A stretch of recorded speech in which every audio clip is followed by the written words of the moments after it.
Assalamualaikum warahmatullahi wabarakatuh. Saudara beriman, istighfar adalah bacaan yang dapat dilafalkan untuk memohon ampun kepada Allah Subhanahu wa taala atas segala dosa dan kesalahan. Dengan mengucapkan astagfirullah, artinya seseorang hamba menyadari segala kesalahannya dan berjanji untuk tidak mengulanginya lagi. Allah sendiri sangat menyukai orang yang meminta ampun kepadanya. Sesungguhnya aku, Allah Ta'ala, mencintai orang-orang yang bertaubat dan mencintai orang-orang yang mensucikan diri. Quran Surat Al-Baqarah. Itu mengapa istighfar memiliki kedudukan penting dalam kehidupan manusia, baik untuk kepentingan sesama manusia, hablum minan nas, maupun manusia dengan Tuhannya, hablum minallah. Bahkan ada banyak manfaat yang bisa didapat jika umat muslim membaca istighfar 100 kali. Dan inilah manfaat membaca istighfar 100 kali yang perlu diketahui. Yang pertama, menghapus dosa. Seperti yang dijelaskan, manusia adalah makhluk yang tak luput dari dosa. Karenanya Allah menciptakan obat penawar untuk meminta ampunan atas dosa yang dilakukan dengan membaca istighfar. Dengan memperbanyak bacaan istighfar, Allah akan menghapus dosa-dosa yang telah dilakukan dan menutup semua keburukan dalam diri manusia. Rasulullah Shallallahu Alaihi Wasallam bersabda, Allah Ta'ala telah berfirman, wahai hamba-hambaku, setiap kalian pasti berdosa kecuali yang aku jaga, maka beristighfarlah memohon ampun kalian kepadaku, niscaya kalian akan aku ampuni. Dan barang siapa yang meyakini bahwa aku punya kemampuan untuk mengampuni dosa-dosanya, maka aku akan mengampuni, dan aku tidak peduli berapa banyak dosanya. Hadis riwayat Ibnu Majah dan Tirmidzi.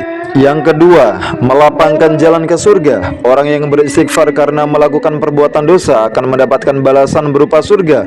Allah berfirman dalam surat Ali Imran ayat 135 sampai 136, yang artinya, dan juga orang-orang yang apabila mengerjakan perbuatan keji atau menganiaya diri sendiri, mereka ingat akan Allah, lalu memohon ampun, beristighfar terhadap dosa-dosa mereka, dan siapa lagi yang dapat mengampuni dosa selain daripada Allah, dan mereka tidak meneruskan perbuatan kejinya itu, sedang mereka mengetahui mereka itu balasannya adalah ampunan dari Tuhan mereka dan surga yang di dalamnya mengalir sungai-sungai, sedang mereka kekal di dalamnya, dan itulah sebaik-baik pahala orang yang beramal.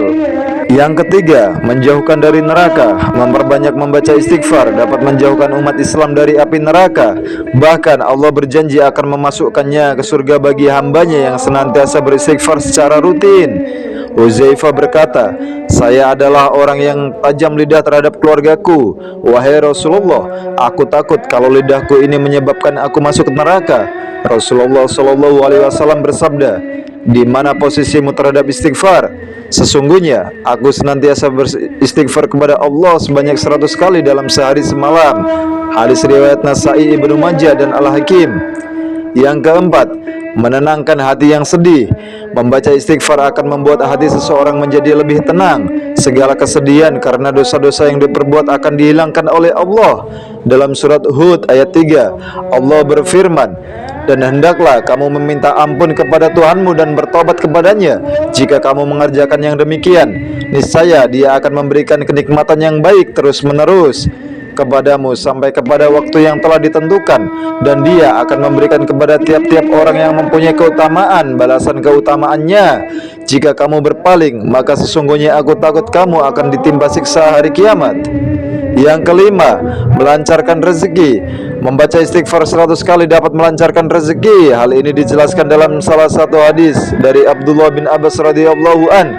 Rasulullah Shallallahu Alaihi Wasallam bersabda, barang siapa yang senantiasa beristighfar, niscaya Allah akan menjadikan baginya kelapangan dari segala kesedihan yang menderanya, jalan keluar dari segala kesempitan yang dihadapinya, dan Allah memberinya rezeki dari arah yang tidak disangka-sangka.